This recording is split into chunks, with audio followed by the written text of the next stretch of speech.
le docteur Vital Kamerhe a un problème respiratoire, insuffisance d'oxygène. Jusqu'à présent, dans l'hôpital Place Yazali, on a besoin de centre Nganda. Tozoyo Kabanungu, Abimaka, Kota. Liboso à l'Upango, on a centre Nganda. Au commun, on a une unité à Banamura. Parce que moi, j'ai directeur des cabinets jusqu'à preuve du contraire. Au commun, on a une unité à PEM, au Bazawana. Unité à la police, c'est centre Nganda, Bazawana. Au commun, on a 2000 Ezawana. Anna Ezawana. Muto akobimana ndenge na ceinture wana sécurité. D'ailleurs na venu wana eza sous na moi poste mo sur la police ba tché wana. Yango to sengi évacuation ya mwana mboka Vital Kamerhe. Pour te dire que après évacuation soka kei après traitement à cause pe voilà tu as pour un acquittement puisque tu as vu jusqu'à preuve du contraire que Vital Kamerhe est innocent. Au-delà de son innocence, tu as vu sous l'élo, même le président de la République le sait, que le conteneur Oyo, M. Jamal Robelaki, et il y a depuis très longtemps. Étant le magistrat suprême, nous savons que le président de la République, Fatih Beton, peut réparer ses jugements mal rendus. Oh, il peut pas Fatih Beton. Mais avec béton. Ah. Pas béton. D'accord. Nous avons ça FCC. Mais déjà, moi, quelques députés, parce que ma condition, moi, parce que comme le 4 mois opportuniste. Omoni, yo tozo le ba même malama ko l'appelle amoninga langa Moïse Katumbi. Tout ça la boy, tout ça la contre pas Félix. Mon kabenda sala kiebo, to mouye mayo, to musa ba député belé comme ça to bloquer. Oh biso pe na cash ndé singel to musa ba député belé. Pour bande ko ide pesa par même bazola là. Donc, en ce moment, c'est un député Baouta et Belé Kota INC Baouta côté et Belé Kota IDPS. Pourquoi pas bisouter un député Belé?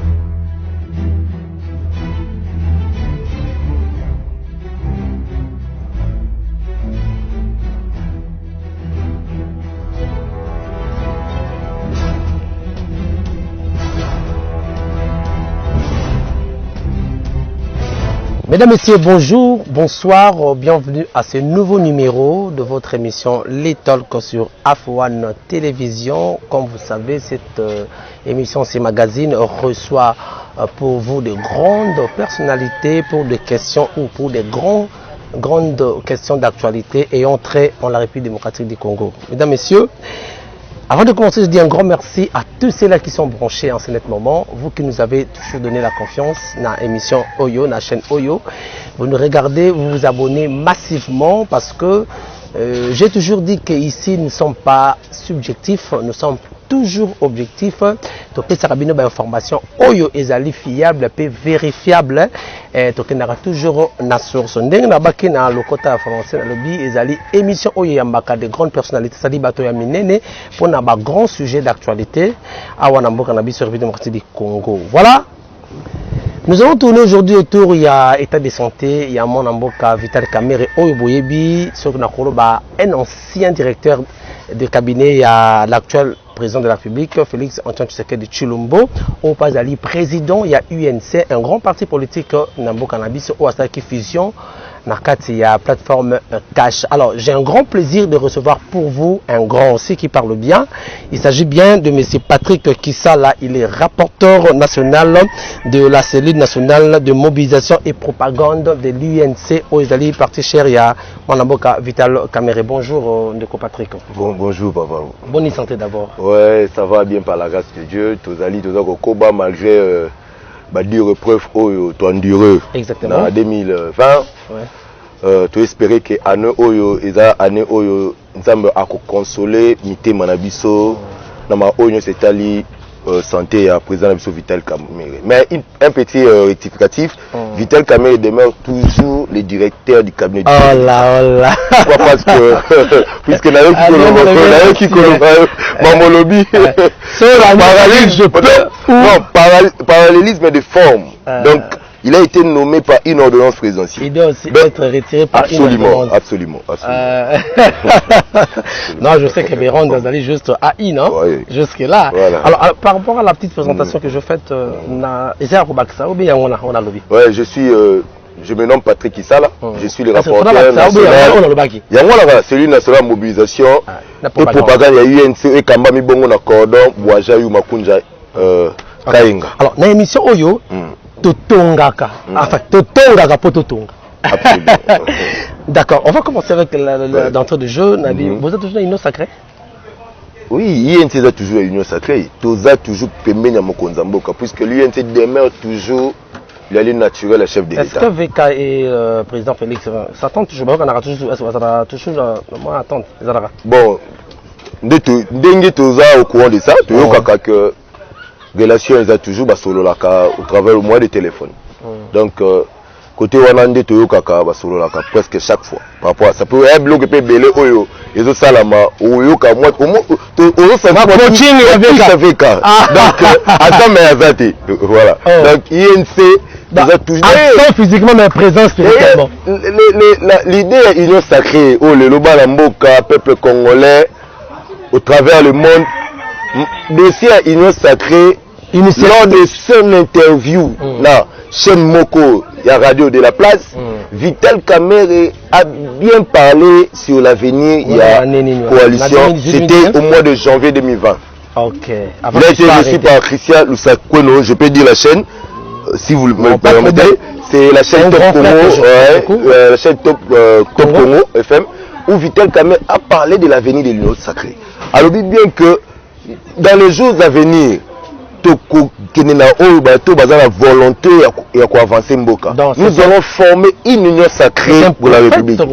Absolument, c'est l'aigle, il voit toujours loin. Mukolo o avandi. Amonaka musika ke yo leki ou elenge oza au téléma. Donc VK c'est un aigle qui voit toujours. Comparativement, Mukolo c'est qui VK? Mona Mukenani? C'est mes papas l'expérience politique. VK est en politique avant Félix Tshisekedi, ouais, vous le savez aussi. Il peut être sur compte, hein? Non, totalement. Tu es bibliothèque on des années. D'accord. Tu es bibliothèque D'accord. Voilà. Ndeko Patrick, Saninga bien makasi on a 4 mots aux grand aux alliés national hein, aux rapporteurs nationaux, aux interfédéral. Expliquez-nous l'opinion tant nationale et internationale de quoi souffre Ndeko Vital Kamerhe. Parce que le lot, ça nécessite une réaction bien abattue. Absolument. D'abord, je tiens à présenter d'abord le vœu le meilleur à mon président Vital Kamerhe, avant d'aborder ce sujet. Donc, mon seul souhait ou ma seule prière est que Dieu vous rétablisse, que votre santé est à la rétablir rapidement. Ouais. Mais le dossier est santé à moi, mon président national Vital Kamerhe, honorable, le député le plus élu en 2018. Oui, bien, il a reçu plus de 90 000 voix. Non, c'est ça. Non, c'est le député le mieux élu, il y a RDC. Le docteur Vital Kamerhe a un problème respiratoire, insuffisance d'oxygène. Jusqu'à présent, dans l'hôpital Place Yazali, on a besoin de un centre Nganda. Tozoyo kaba nungundungwa o abimaka o kota ya wana nongoli ebe moto wana tuno ya wana bima nenge nini liboso lupango wana centre Nganda okomona za na unité ya bana mura parce que yemo aza directeur de cabinet jusqu'à preuve du contraire okomona za na unité ya PEM o baza wana unité ya la police ya centre Nganda baza wana okomona demi yap eza wana ana eza wana muto akobima na ndenge ni na ceinture wana sécurité. Derrière l'avenue, voilà, ils ont sous moi poste moi sur la police, baché wana. Donc faut pas Kinshasa ils ont beaucoup de tox, mensonge, bakadio, chaba formol, peut-être y place ici quand le connaît outaka. Donc Vital Kamerhe a un problème, ils ont problème respiratoire, insuffisance d'oxygène. Donc même dans centre Nganda bazan ba koki ko traiter en côté parce que mon unique rapport à côté na cachonde makamana tout le monde te baka en côté quand même. C'est la santé tout humain peut arriver à un problème de santé, c'est tout à fait normal. C'est une anomalie. Je ne sais pas si c'est une anomalie, oui. Donc ça peut aussi arriver. Ouais. Donc ça peut venir de tout le monde. Tout le monde peut être malade. Après, on a transféré au niveau Yanganda. Et ça fait déjà beaucoup de temps, hein, au Nganda. Oui, ça fait beaucoup de temps, puisque Nganda, centre Nganda, ils ont contenu comme maladie, mais ils ont traité. Donc, ils sont liés à Kenelibanda Mboka pour avoir un traitement adéquat. Donc, centre Nganda, ils ont contenu maladie, puisque le problème est un problème grave, ils ont géré en cas de sa manière. La manière, c'est que si tant au Mokonzamboka a coupé sa autorisation, il y a un Tosengi na Mokonzamboka, Yenda Zali, les magistrats suprêmes, les garants de la nation, Yenda za papa ya batonyo so atala makambo etali évacuation Vital Kamerhe. Ayoka bandungununga batute, batu bazawana toujours pour na koluka malheur na ye. Pour le so Vital Kamerhe akufi, yende bakomona batu mususu te, même mukile koloba yende. Yango to sengi na Mokonzamboka, à qui aussi je présente mes vœux le meilleur, prospérité, longévité, nzamba pesa toujours boanya pe sagesse, oyo bako gérer mboka lolenge esengeli. Mais batu mingi ba koloba santé ya mwana mboka Vital Kamerhe, ils en ont bien à kokosa, ils ont ba manière à koluka pona akima pour asala nini. Qu'est-ce que yo ko réagir par rapport à babiloko wana? Bon, c'est pas la première fois, batu ba lo babongo. Veka tanga koti centre Nganda. Batu yo lukuta, tout ça lukuta. Mais un ministre, d'ailleurs, il fait l'intérim, il y a vice-premier ministre, il y a justice. Le vice-ministre actuel, M. Bernard, à Serandaki na hôpital, il y a centre Nganda. Nous tous, Tolanda qui interview elle dit bien que la situation est Vital Kamerhe est malade. Mais le ministre qui FCCB, INC, normal. Mais le ministre appartient bel et bien à la famille présidentielle. Dans l'UDPS. Mais est-ce que le ministre peut avoir cette audace? Il y a ça, il y a un hôpital pour la forme non. Donc, il y a un sengi évacuation à moi Mboka Vital Kamerhe. Pour te dire que après évacuation, après traitement à cause de voilà tu as pour acquittement puisque tu as vu jusqu'à preuve du contraire que Vital Kamerhe est innocent. Au-delà de son innocence, tu as vu sous les lots, même le président de la République le sait que conteneur Oyo, M. Jamal Robelaki, et il y a depuis très longtemps. Qu'est-ce qui fait que ça ne soit pas évacué à Wate? Ah ouais, dans des pays des hommes normaux, avant même procès Salama, il a fallu que le gouvernement puisse envoyer les gens. Une commission, c'est une balade bien au départ, parce que Jamal, pendant le procès, il disait toujours que conteneur est allé, conteneur est en Tanzanie, je crois. Dans des pays des hommes normaux, plutôt, allez-je dire, donc, bien avant le procès, on a dans un rapport. Tout le monde procès Kembango, rapport est quitté. Étant le magistrat suprême, nous savons que le président de la République, Fachi Béton, peut réparer ses jugements mal rendus. Oh, il ne peut pas Fachi Béton. Oh, mais avant Béton. Ah. Pas Béton. D'accord. Nous avons ça FCC. Merci mesdames et messieurs, tous on continue. Donc je rappelle, nous avons reçu un grand Patrick Kisala, les rapporteur national, mobilisateur et propagande, il y a UNC. UNC est allé parti très cher, il y a mon amour Vital Kamerhe, état de santé parce que ça nécessite beaucoup de réactions. Le Ibika qui n'est pas balobi, mon avis, il y a un cadre, il y a UNC, ma réponse exacte par rapport au cadre. Donc, ils ont soulevé un point très important, il y a un procès, tout le monde a suivi sur les antennes de la chaîne nationale qui va condamner mon amour Vital Kamerhe par rapport à un procès 100 jours Ezaki à mon amour Félix. À ça qui est monté, à part M. Jamal, il y a eu quelques personnes qui ont été OVD et tout ça. Mais tout le monde a une grâce présidentielle. Tout le monde, moi, des personnes, ils ont un procès, ils ont gracié. Entre autres, je crois, ma Kabouza, je crois, na Wenga. Ouais, Wenga. Na Wenga. Na OVD. Wenga, na l'autre là. Alors, mais, apparemment, le président garde donc toujours mon amour Vital Kamerhe parce qu'il pouvait être aussi gracié. Parce que ce beau bagage innocence na Yowana. Bon, nandenge makambo le kendeli. Au moins que bato ami balo otangi, baki libéré après inauguration sur des moutons. Le président pouvait aussi être mal informé. Dans le dossier makambo sur des moutons. C'est un procès, un procès purement dans un seul but de écarter Vital Kamerhe. Bato no sozo mona wana batangi wana. Bazala bango na avoir makambo ote. Pour le tout ce qui a pu. Bazali libanda te. Donc procès on a un but à mettre Vital Kamerhe hors jeu politique. C'était vraiment tout un cabal bien monté, bien ficelé par les gens de mon c'est qui n'a idée qu'on mettre hors jeu politique. Zaire Félix ou bien donc bon, en fait, pour dire que c'est le président Félix, là je ne pense pas. Je ne pense pas que c'est le président. Seulement autour du président aussi. Le président ne peut ou ne pas être au courant de quelque chose, mais l'homme est capable de faire preuve, va faire plaisir au président. Et qu'on a la paix d'une part. En fait, dans ma dossier, on a un complot et salama. Une partie avec notre FCC, une partie avec Penabat, ou qui permet la Mokonzamboka, ou Bamanika, ça qui est tout le monde qui n'a pas procès. Comment batu ou mouton, à quoi il y a qui monte mamabe. Obimisna elongi ya mabe oyepena kimote mamabe na procès pour le bakaka makambo oyo pour couer kaka directeur de cabinet chef de l'État. Oui, na quoi qu'on tanga comme on a bamoté. Il y a des gens même ce sont des témoins qui étaient venus. Il y a des gens au moins qui ont le procès alors que je peux voir le président de la République comme je veux. Or c'est pas ça dans l'administration. Pour le peu et Beranda ça wana mokonzi wazali wana directeur de cabinet intérimaire. Au comment on appelle mokonzi mboka ça passer par Beranda.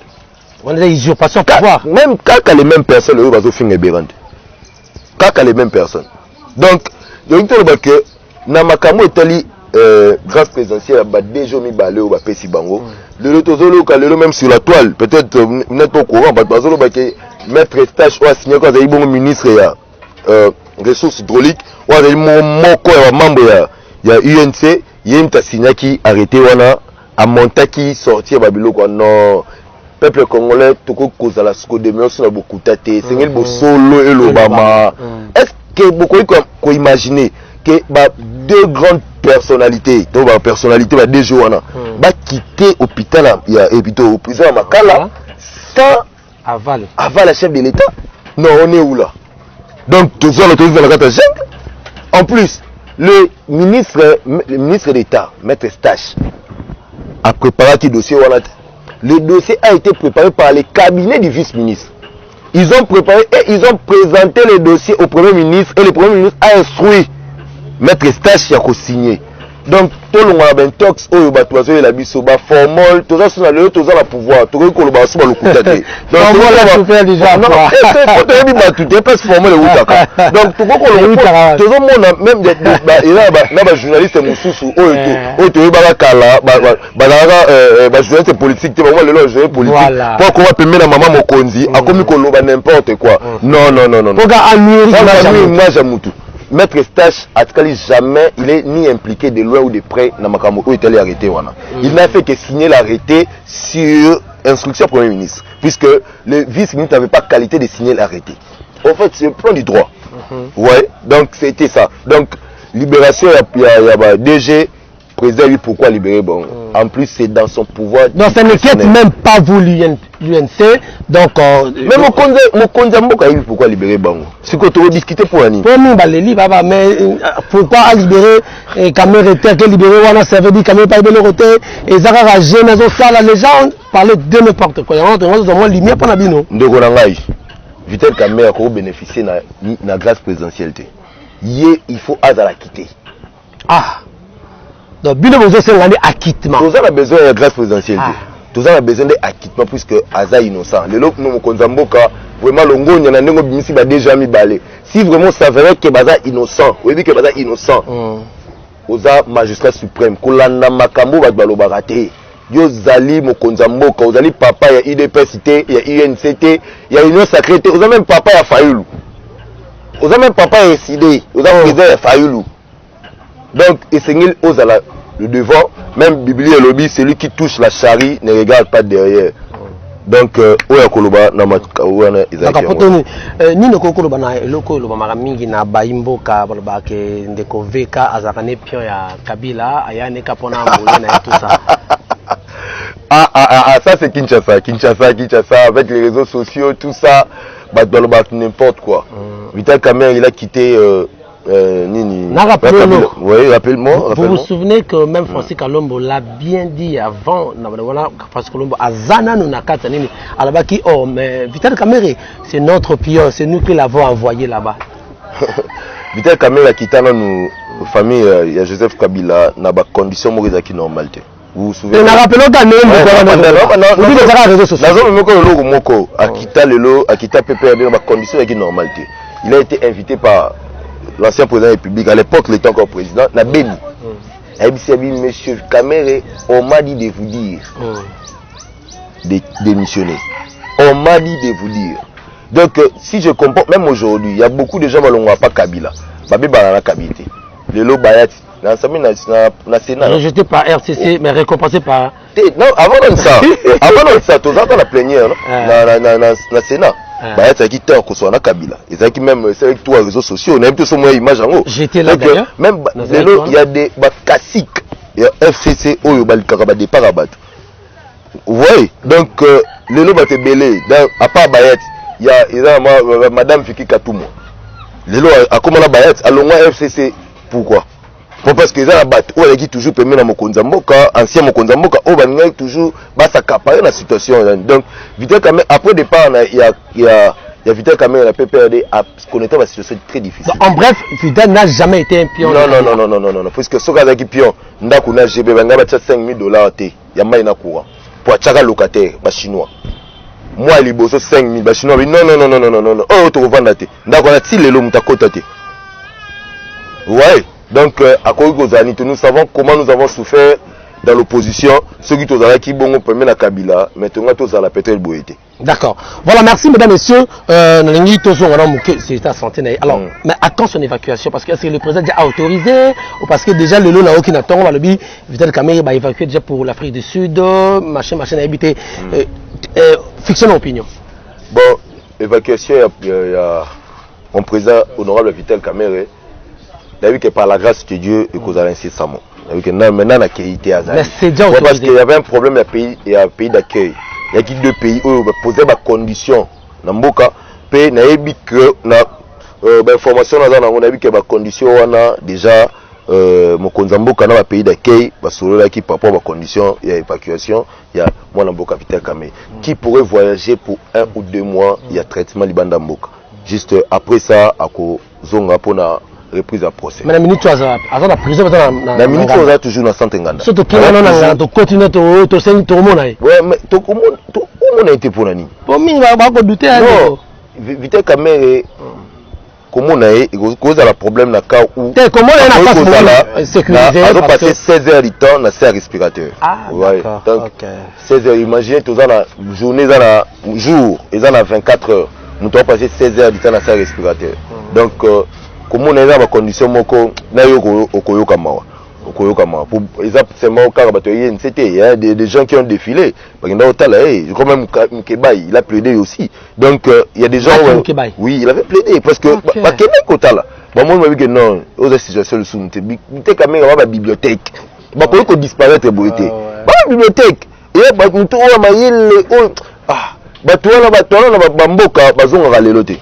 Ouais, même à tel le lot là papa Bayati, à qui aussi je respecte beaucoup parce que la union sacrée aux homona wana.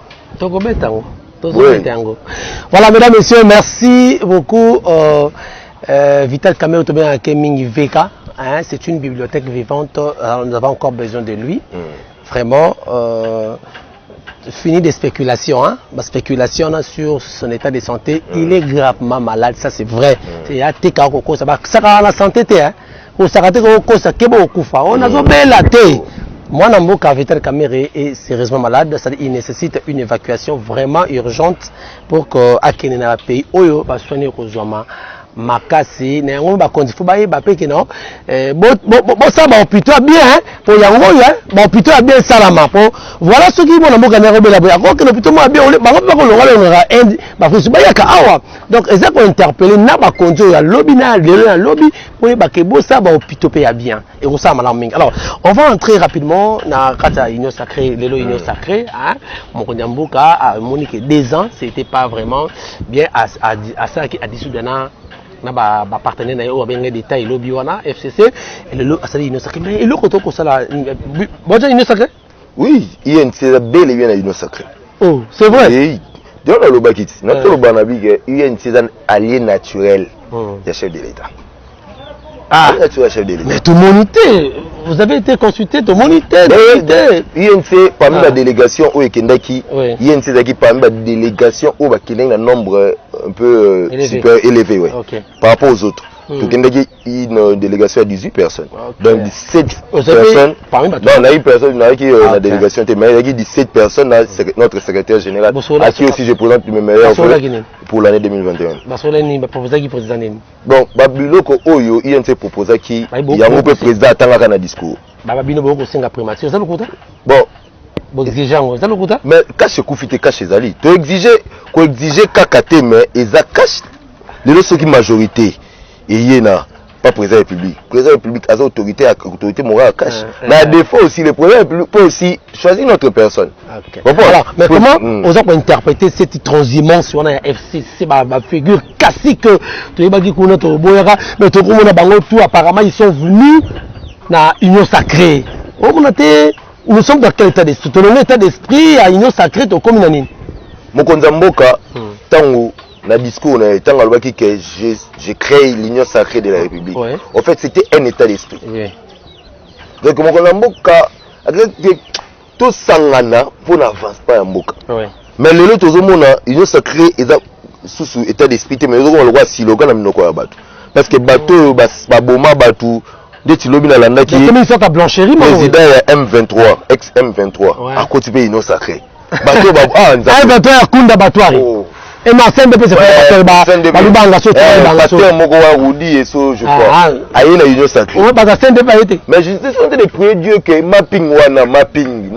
Il y a des gens quand c'est union sacrée, il faut mapping les obango. Il est sacré pour nous protéger la criminalité. On va battre Bossana. Si quoi, pour mes amis, la union sacrée, bateau Bazoyawana, Bazoyana intérêt, Moko Yamabe. Le lot soki Mokonza Mboka apesi bango posté na ba regroupement bazi posté. Donc il y a eu conséquence à bon. On peut mieux servir son pays sans être mandataire. On peut mieux servir son pays sans être ministre. C'est ça la confusion de Congolais. Donc quand même que la politique c'est les intérêts. Oui. Mais le lot biso intérêt na biso la regroupement politique ça abamina na 16 députés. Faut être ministre. Tala ni oh l'union sacrée, il faut éviter derrière la FCC. Mais tu as un système déshabiller Saint-Pierre pour habiller Saint-Paul. Donc, ils ont milinga. Il y a un autre Mokonza Mboka boy. Tozo lo bayango à chaque moment. Mokonza Mboka. Allez d'abord naturel na INC. Allez naturel na yo. Oya ko bakisama na ko papa Bayat FDC puisque papa Bayat soke sengi et que même INC solo la Mokonza Mboka pour la 2023. INC ko kozana sima Mokonza Mboka sans que ça va faire mais qu'est-ce qu'on attend des Bayat parce que Bayat qui est un rejeté d'hier FCC aujourd'hui récompensé par donc ce qui est que INC basona Mokonza Mboka INC peut soutenir sans s'efforcer le chef de l'État en 2023 Bayat aussi te dit que papa biso Bayat alingane pouvoir yo pese ka place moroana donc ce gars le va pas Kabila yuko la poste la primature ko appelé ailleurs on te battre ça badira Mokonza la Brazzaville pour la poste donc ce Kabila pas fait ça que poste wana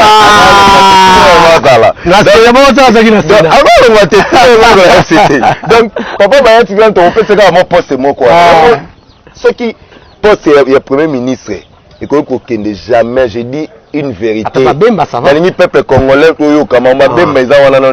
parce que babem mana ba Moïse Katumbi baza batumoko oyo baza ba feriste baza ba politique ité baza batumoko oyo baza balandaka ba intérêt na bango moko d'abord ils ont leurs agendas cachés oui puisque même Mokonza Mboka ayebi yango ata akoloba ngo boyete na bosolo te bayebi ke be mana Katumbi o nazo yamba oyo intention dans la vie 2023, je ne le sais pas. MLC ensemble ba koyi ko sala pe Mokonza Mboka ça va biso to soutenir yo. Mais ba sali système est auto vivre na Kabila. Mais déjà moi quelques députés ba peut ce qui ma condition moi to comme yo to zolo ba parce que comme c'est comme le 4 mois opportuniste. Omoni yo to zolo ba même mala ko lo pe amuninga la Moïse Katumbi. Tout ça la boy, tout ça la contre pas Félix. Mon Kabenda sala ki ebo. To mouye mayo, to ça va député belé comme ça to bloquer. Oh, biso pe na cash ne singel te busandi ba député belé. Pour bande ko ide pesa par même pe bazolala.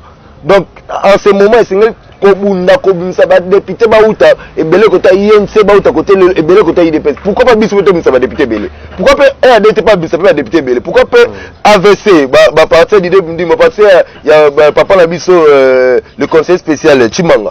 Pas bimisa ba député ebele. Pourquoi le pour konza vide Chimanga? Donc ce qui lelo Moïse Katum na bemba ba moko na mango primatier et servi bon comme béquille financière. Quand même que Moïse Katum na mbongo mais mbongo ko baksa ko la mbongo pe makamo mabe ko sala mebele. Donc il y a on a signé na mokonza mboka peuple congolais soit ceux qui premier ministre a aussi INCT le quoi ça la pouvoir discrétionnaire na yo ngai na senyo papa chilanga ta papa bayati bango wana pesa bango assemblée nationale ah ba tu es premier ministre ba tu premier ministre ah bon parce qu'avec papa bayati mais on a confiance na et avec papa bayati déjà tu que tu as la confiance na pour la 2023 tu kokik tozalana et tu as la confiance na pour papa bayati alors consulter il y a un agenda caché agenda caché agenda caché yozaye yebi mais sur le plan politique papa bayati a la poids politique tes papa Jean-Pierre Bemba papa na ngai papa bayati a la poids politique tes papa et Moïse Katumbi oui tout à fait normal papa bayati yemoko ezate ke na lobi na ndenga mabe azaki candidat na ya députation na est papa bayati akabola afutela bato ba mai ba courant basala l'équipe à Bukavu don mais azwate papa bayati azwate donc sur le plan il y a leadership les deux personnes Moïse na Bemba baza ba leader nationaux par rapport à papa bayati ndeko Patrick ko tosaka na mwa dossier wana komona bato lokola ba ngoika sanji lobby toyebi oyeleki komona lokola toka ba mende chaku national ndenge papa basimbikai récemment wa depuis Steve le lobby que non à pour niveau à raison c'est-à-dire FCC mato mangongi et dans ko kate donc alors dites-moi un peu bien le niveau UNC beaucoup mon transhumance wana et non benyo déjà commis ça sur état de suite commis le rôle là est-ce que moi ya refuge bon mabe UNC traitons non deni oui la politique à Congo awa les ridicules les tuent pas. Les ridicules les tuent pas. On te va soulever. Au final, pourquoi na tongo de changer position. En politique, la loyauté et la fidélité. Et la constance aussi. Ouais, c'est ça des vraies valeurs en politique. Quand je parle de la fidélité, je crois à la constance. Donc, la loyauté, c'est dire que aux engagements, au côté ni fidèle. Donc, tant qu'il met qu'on a la FCC, il met qu'on a la FCC. Donc on va changer na yo mais ndenge ba politique na biso bazalaka trop adversité le 23 décembre passé na tongo c'était vers 7h je suivi un tweet ya Steve Mbikai que ils vont servir de contrepoids ils ont sacré va démettre mais le vieux était tellement je vais pas dire moins sage yangwana ngala loba moins sage talelo ka sali lobby a convoqué gagner ba membre de sa partie auto voter bana ba limite que na union sacrée bana ba limite que na FCC pourquoi parce que sans conviction après ba toke na union sacrée ça c'est une maturité politique donc babilo ko za bloc bo soni bon que nos oppositions biso nous fait l'opposition non INC tout ça nos oppositions bon que nos oppositions ndeko oyo koza mayele pe ya mwana mboka Kabila tata bana balingi ete bon les politiques toujours politique les églises pourquoi parce que déjà bien au départ tant au singla kiko destituer Janine Mabunda le président l'ancien président de la République le sénateur honorable Kabila avait invité ba député na Kingakati il a invité les députés yoka ba député lo ba na Kabila babi autorité morale nous avons besoin de mbongo. Basa na oni. Topé sa batou pour voter contre destitution ya Mabunda. OK. Président de la République a séqué abi mais bon, la majorité quand même. Abi, mais vous me dites souvent vous avez la majorité. Je vais voir cette majorité. Car on a voix wana. Réponse à pesa ba on a kinga kati yango wana. Wana un député FCC nda abetelanga. Abi petit tokenama réponse Kabila pesa biso yango wana. Tokena na parlement bo fois. En vérité, actuellement, FCC a au bout. Déjà, Kabila, Azana, point de presse le 29 janvier. Et qui sait? Est-ce qu'on lui permettra? Qui sait si Kabila va annoncer son adhésion à FCC? Est-ce qu'on lui permettra à ça là? Oh, c'est annoncé, mais Kabila aussi cherche ses propres intérêts.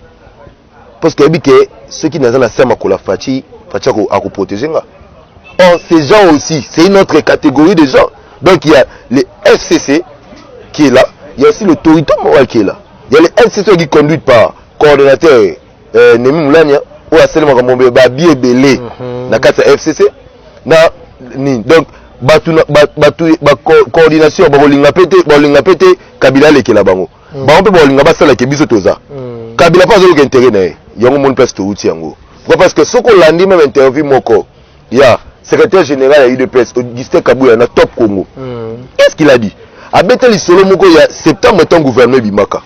L'angle là, n'a pas mal Imboka.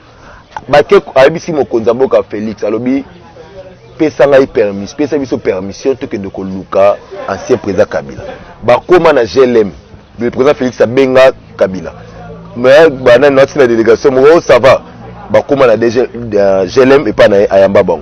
Batu balobi lobi na lanaki Kabouya très bien lobi atunaka Kabila mokabi et le connu ko sala yo soki président qui ancien président na yo azana besoin de ministère régalien oyo kanengeni Kabila voilà Kabila kamo lobi ah bon qu'est-ce qui se passe lobi tala batu na boy ah ça va Kabila donne-moi quelques jours 2 jours après ce sera décanté. Cela veut dire qu'il y a des choses gérées par la coordination. C'est ça les millions qui ont tué. Oui, il y a dans la vie dans le Mokonzambo. Comment on est entourage aux gens le bas la pote aux gens le lot. Bakoko kitisayo. Comme Bakoko matisayo. Donc là vous vous souvenez encore la parole au Baka si j'avais quelqu'un dans la pouvoir. Oui. Mais il